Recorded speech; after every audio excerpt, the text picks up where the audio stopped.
മല്ലിക സുകുമാരൻ ഒരു അഭിമുഖത്തിൽ ഒഴിവാക്കാത്ത ഒരു പേരുണ്ടെങ്കിൽ അത് അന്തരിച്ച ഭർത്താവിന്റെ പേരാണ്.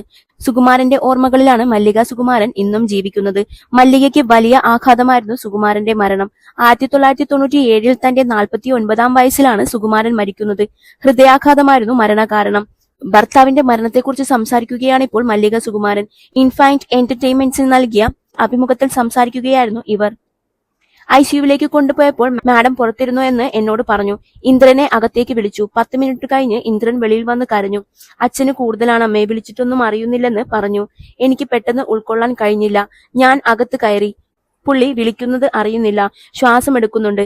അവിടെയുള്ളവർ നെഞ്ച് പ്രസ് ചെയ്യുന്നുണ്ട്. എനിക്ക് അങ്ങനെ കാണാനേ പറ്റിയില്ല. സുകുവേട്ടനെ ഞാൻ അങ്ങനെ കണ്ടിട്ടേയില്ലല്ലോ. എന്നെ അടുത്തുള്ള കട്ടിലിൽ ഇരുത്തി. ഇന്ദ്രൻ വന്നിട്ട് പറഞ്ഞു അച്ഛൻ പോയി എന്ന്. എനിക്കുള്ള അത്ഭുതം പിന്നീട് അങ്ങോട്ടുള്ള അദ്ദേഹത്തിന്റെ ഒരു കാര്യത്തിനും ഒരു നയാ പൈസ ആരുടെ കയ്യിൽ നിന്നും വാങ്ങിക്കേണ്ടി വന്നിട്ടില്ല. ഞാൻ നോക്കുമ്പോൾ ഒരു അക്കൗണ്ടിൽ ഇത്ര പൈസ കിടക്കുന്നു. എന്റെ പേരിൽ ഒരു FDയും എന്നെ കൊണ്ട് ഒപ്പിടിക്കുമെന്നല്ലാതെ ഞാൻ അതൊന്നും നോക്കിയിരുന്നില്ല. ബാങ്ക് ഇടപാട് പുള്ളി തന്നെയാണ് നോക്കിയിരുന്നത്. ബാങ്കിൽ പോയപ്പോഴാണ് ഞാൻ ഇതെല്ലാം അറിഞ്ഞതെന്നും മല്ലിക സുകുമാരൻ ഓർത്തു. രാജുവും ഇന്ദ്രനും ഫാൻസ് പിള്ളേരോട് പറയുന്നത് കേൾക്കണം. ഭാഷ മര്യാദയ്ക്ക് ഉപയോഗിക്കണം എന്ന് പറയും. ആ ഭാഷയിൽ നിന്നും ആ നടനാണ് ചീത്തപ്പേര്. ഇത്തരം ഭാഷകൾ കണ്ട് അയ്യേ എന്ന് പറയുന്ന എത്രയോ വിദേശ സുഹൃത്തുക്കളുണ്ട്. എന്റെ ചേട്ടന്റെ സുഹൃത്തുക്കളും എന്റെ കോളേജിലെ സുഹൃത്തുക്കളും എന്താണ് ഇങ്ങനെയൊക്കെ പറയുന്നത്, അയ്യേ എന്ന് പറയും.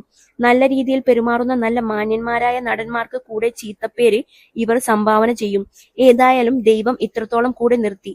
71 വയസ്സായി. ഞാൻ പെട്ടിയൊക്കെ അടുക്കി ഇരിക്കുകയാണ്. എപ്പോൾ വേണമെങ്കിലും പോകാൻ തയ്യാറാണ്. ഒരു ടെൻഷനില്ല. അവരുടെ മക്കൾക്ക് ഇഷ്ടമുള്ളതെല്ലാം ഉണ്ടാക്കി. ഇനിയിപ്പോൾ എനിക്കുള്ളതെല്ലാം എന്റെ മക്കൾക്കല്ലേ, വേറെ ആർക്ക് കൊടുക്കാനാണെന്നും മല്ലിക സുകുമാരൻ ചോദിക്കുന്നു. മക്കൾ രണ്ടുപേരുടെയും കാര്യത്തിൽ വലിയ അഭിമാനം മല്ലിക സുകുമാരനുണ്ട്. ഇവരെക്കുറിച്ച് എന്തെങ്കിലും വിവാദം വന്നാൽ ഉടനെ പ്രതികരിക്കാറുമുണ്ട്.